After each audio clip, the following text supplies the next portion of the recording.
Cryptocurrencies and scams are a match made in heaven. Martin Shkreli was scammed $450,000 worth of crypto after he downloaded a Trojan file masked as a porn file. Who is Martin Shkreli? How did Martin Shkreli get scammed? How can you protect yourself from crypto scams? Stay tuned to find out all the important unanswered questions we need answered about Martin Shkreli and the $450,000 robbery. First up, who is Martin Shkreli? Martin Shkreli is an American former hedge fund manager and convicted felon. Shkreli was born in Coney Island Hospital in the New York City borough of Brooklyn on March 17, 1983, to Albanian immigrant parents. Shkreli is a co-founder of the hedge funds Elia Capital, MSMB Capital Management, and MSMB Healthcare, as well as the former CEO of the pharmaceutical companies Retrofin and Turing Pharmaceuticals. He also served as the former CEO of the startup software company Godel Systems, which he founded in August 2016. In September 2015, Shkreli was widely criticized when Turing obtained the manufacturing license for the anti-parasitic drug Daraprim and raised the price by 5,455%, from $13.50 to $750 per pill. In 2017, Shkreli was accused of 2 counts of securities fraud and 1 count of conspiring to commit securities fraud in federal court. These charges had nothing to do with the Daraprim saga. He received a sentence of up to $7.4 million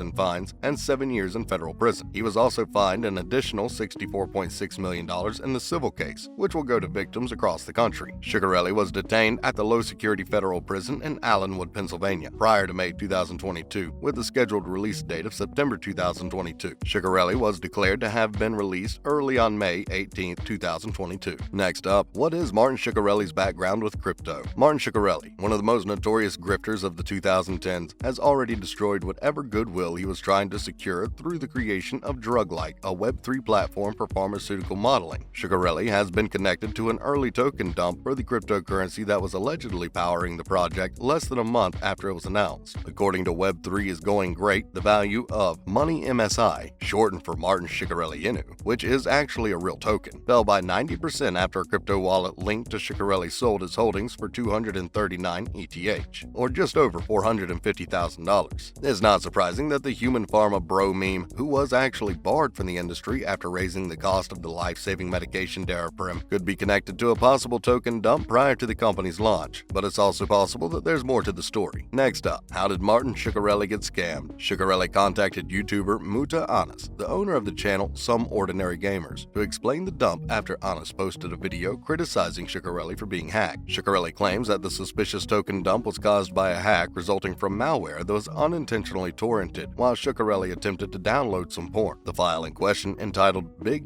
Round, was not in fact an MP4 but a .zip file containing a 700 megabyte screensaver. It was through this, Shkreli says, that the hacker group was able to use a remote Trojan to gain access to his personal information, including the keys to his crypto wallet. If Shkreli's assertions are accurate, and he offers Anas some evidence that they are, it would seem that he neglected to carefully consider the file extension, which would have revealed the absence of any pornographic content. If so, failing to conduct adequate research could have ultimately cost the investors in his project hundreds of thousands of dollars.